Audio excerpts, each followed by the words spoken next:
जय हिंद सभी स्टूडेंट को। स्वागत है आप सभी छात्रों का आज की क्लास में। प्यारे बच्चों, आज की क्लास में हम क्लास 10th के साइंस विषय के वीवीआई ऑब्जेक्टिव क्वेश्चन को याद करेंगे, जो आप सभी बच्चों के मैट्रिक परीक्षा 2026 के लिए बहुत ही महत्वपूर्ण है।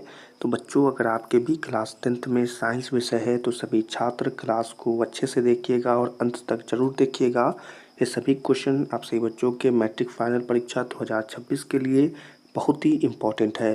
तो चलिए क्लास को जल्दी से यहाँ पर शुरू करते हैं बच्चों, और क्वेश्चन को देखते हैं। पहला क्वेश्चन है बच्चों, निर्गत किरण एवं अभिलंब के बीच बने कोण को हम क्या कहते हैं। तो वीवीआई क्वेश्चन है और आपके परीक्षा में प्रत्येक वर्ष ऐसे प्रश्न पूछ लेता है बच्चों, जो कि बहुत ही महत्वपूर्ण है कि निर्गत किरण एवं अभिलंब के बीच के बने कोण को क्या कहते हैं। तो इस प्रश्न का आंसर अगर आपको पता है बच्चों तो जल्दी से कमेंट में बताएंगे बच्चों इस प्रश्न का आंसर क्या होगा। ठीक है, तो यहाँ पर अगर इस प्रश्न को आंसर को यहाँ पर देखेंगे बच्चों कि निर्गत किरण एवं अभिलंब के बीच बने कोण को क्या कहते हैं बच्चों, तो इस प्रश्न का जो आंसर होगा वो होगा बच्चों कि उसे हम निर्गत कोण कहते हैं। ठीक है, तो इस प्रश्न के आंसर को याद रखिएगा। ठीक है, चलिए अगले क्वेश्चन को यहाँ पर देखेंगे। अगला क्वेश्चन है बच्चों कि किस लेंस के द्वारा सिर्फ काल्पनिक प्रतिबिंब बनता है, बताइए। वीवीआई क्वेश्चन है और आपकी परीक्षा के लिए बहुत ही महत्वपूर्ण है कि किस लेंस के द्वारा सिर्फ काल्पनिक प्रतिबिंब बनता है। ठीक है, तो अगर इस प्रश्न का आंसर पता है तो जल्दी से बताएंगे क्या होगा इस प्रश्न का आंसर। ठीक है, तो यहाँ पर इस प्रश्न का आंसर बिल्कुल सही होगा कि काल्पनिक प्रतिबिंब बनता है अवतल।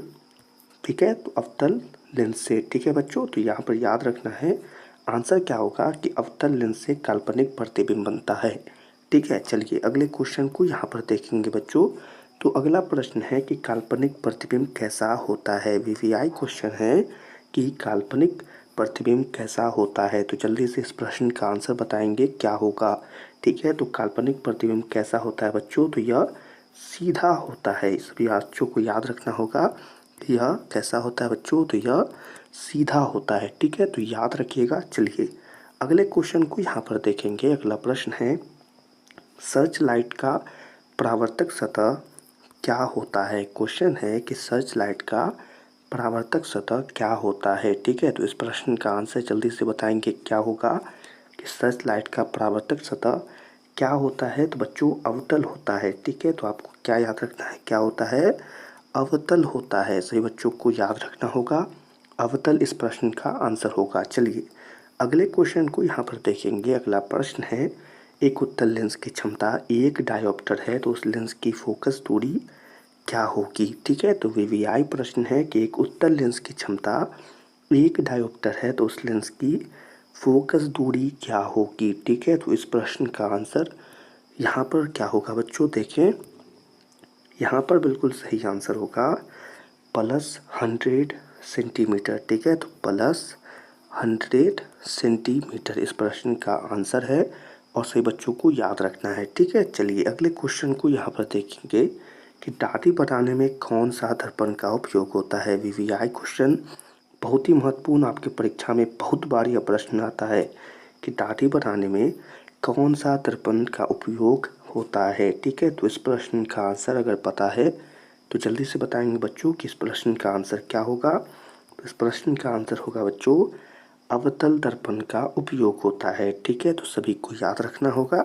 चलिए अगले क्वेश्चन को यहाँ पर देखेंगे। तो अगला प्रश्न है बच्चों, किसी गोलीय दर्पण तथा किसी पतले गोलीय लेंस दोनों की फोकस दूरियाँ -15 सेंटीमीटर है तो दर्पण तथा लेंस संभवतः क्या होंगे। ठीक है, तो वीवीआई क्वेश्चन है और बताना है कि -15 सेंटीमीटर यह चीज़ आपको दिया हुआ है और इसी से आपको आंसर बताना है कि यह दोनों क्या होंगे। तो आपको यहाँ पर इस प्रश्न का आंसर बता दें बच्चों कि यह दोनों अवतल लेंस होंगे। ठीक है, तो यह दोनों क्या होंगे, अवतल होंगे। ठीक है, अवतल, दोनों के दोनों अवतल होंगे, तो आपको याद रखना होगा। ठीक है, चलिए अगले क्वेश्चन को देखते हैं।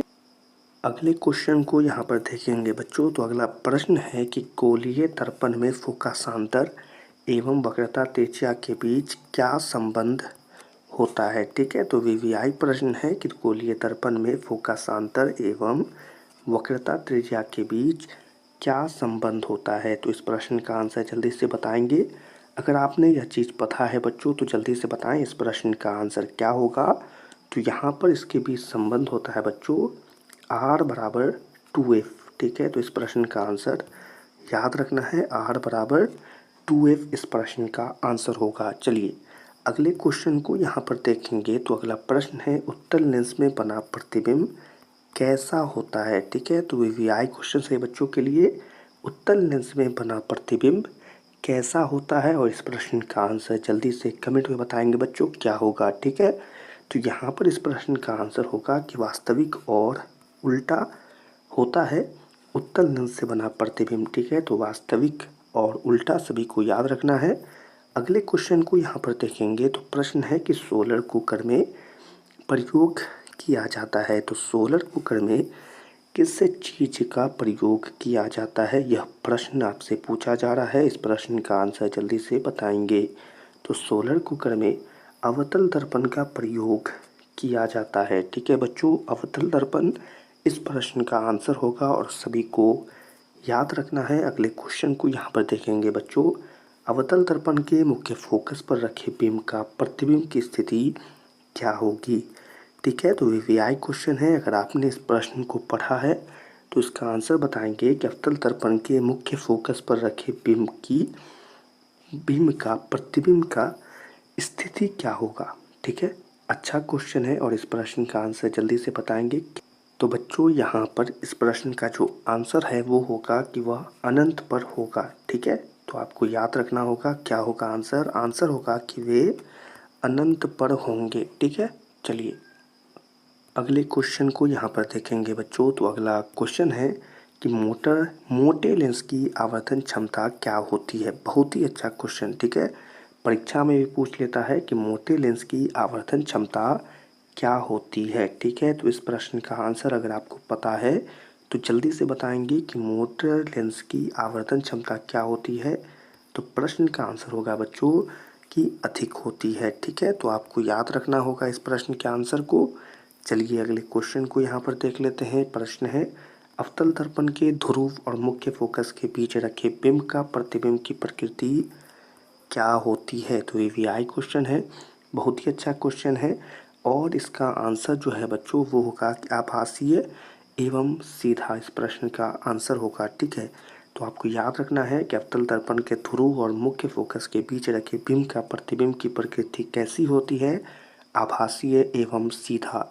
अगले क्वेश्चन को यहाँ पर देखेंगे बच्चों। अगला क्वेश्चन है पतले लेंस की आवर्धन क्षमता क्या होती है। तो सही बच्चों को इस प्रश्न का आंसर पता है, जल्दी से कमेंट में बताएंगे पतले लेंस की आवर्धन क्षमता क्या होती है। तो आपने जाना कि मोटे लेंस की अगर अधिक होती है तो इसकी क्या होगी, कम होगी बच्चों। ठीक है, तो इससे भी आप इस प्रश्न के आंसर को याद रख सकते हैं। अगले क्वेश्चन को यहाँ पर देखेंगे बच्चों। प्रश्न है अवतल लेंस को हम क्या कहते हैं।